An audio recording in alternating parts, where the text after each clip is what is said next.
Olá! No podcast de história de hoje, nós vamos falar sobre o papel das histórias em quadrinhos nos Estados Unidos durante a Segunda Guerra Mundial. A Segunda Guerra Mundial foi o maior conflito bélico da história da humanidade, envolvendo praticamente todas as nações do globo. De um lado estavam os países do eixo, Alemanha, Itália e Japão, e do outro os aliados, Estados Unidos, Inglaterra e União Soviética. O conflito se encerrou em 1945 com a invasão de Berlim pelo Exército Vermelho e a destruição de Hiroshima e Nagasaki com o lançamento de duas bombas atômicas pelos Estados Unidos.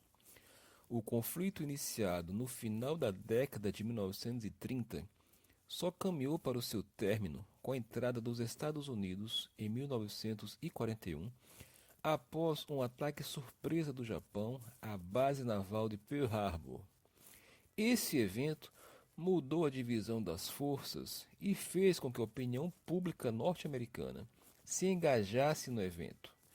A cultura de massa, representada pelo cinema e pelas histórias em quadrinhos, teve um papel fundamental nesse engajamento. As histórias em quadrinhos fazem parte da produção cultural de cada país e, dessa forma, serve como instrumento de análise da sociedade que as produziu, mostrando-nos sua vida cotidiana, seus costumes, sentimentos e ideologias presentes em sua época. À época, voltados principalmente para o público infantil, os quadrinhos, ou HQs, funcionaram como meio bastante eficaz de propaganda ideológica antes, durante e depois da Segunda Guerra Mundial, não somente nos Estados Unidos, mas também em seu oponente, o Japão, cada um com suas peculiaridades. Durante a Segunda Guerra Mundial, as HQs, assim como o cinema, concorreram para mobilizar a opinião pública a apoiar o governo, tanto ideologicamente como financeiramente, contra a ameaça nazista, personificada na figura de Adolf Hitler. Os quadrinhos buscavam unir os leitores, inspirando-os a se alistar e dessa forma participar diretamente do conflito ou a adquirir os bônus de guerra, que eram títulos da dívida pública e serviam para financiar os gastos do governo no conflito. Mas não era apenas a opinião pública que servia como alvo dos quadrinhos durante a Segunda Guerra Mundial. Os próprios soldados no fronte recebiam HQs de super-heróis com o objetivo de se inspirarem nas figuras desses seres míticos durante as batalhas. E tanto do lado norte-americano quanto do lado japonês, os quadrinhos tiveram um papel relevante de propaganda ideológica. Ainda antes do ingresso dos Estados Unidos na Segunda Guerra Mundial, em 1938, dois artistas judeus, Jerry Siegel e Joe Shuster, criaram o Super-Homem e em 1941, Joe Simon e Jack Kirby criaram aquele que seria o maior símbolo de resistência da democracia norte-americana contra a tirania, o Capitão América. Esses dois super-heróis se mostraram bastante eficientes quanto aos objetivos anteriormente citados. E tanto o Super-Homem como o Capitão América representavam os ideais patrióticos norte-americanos, tanto por meio de suas ações, como por meio do simbolismo de seus uniformes, cópias veladas da bandeira dos Estados Unidos.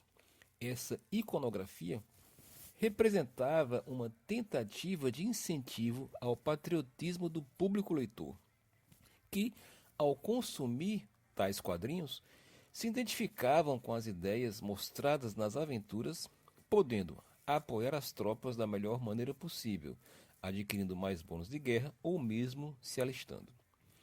Inicialmente, o inimigo a ser derrotado não foi a Alemanha, mas o Japão. Obviamente, a opinião pública estava ensandecida com o ataque surpresa dos japoneses sobre Pearl Harbor e havia a necessidade de uma contraofensiva, tanto nos campos de batalha como no imaginário popular.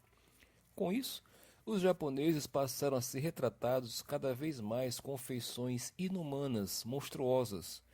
A edição 58 do Super-Homem, de março de 1943, trazia em sua capa a chamada. O super-homem diz: "Você pode esbofetear um japa", mostrando o grau de xenofobia que a população oriental, não só japoneses, mas também chineses, foi submetida em território norte-americano.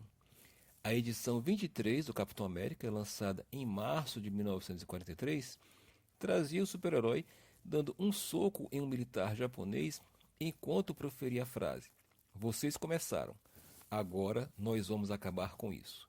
Dessa forma, os japoneses se tornaram os inimigos número um a serem combatidos nos quadrinhos, deixando para trás os nazistas alemães e os fascistas italianos.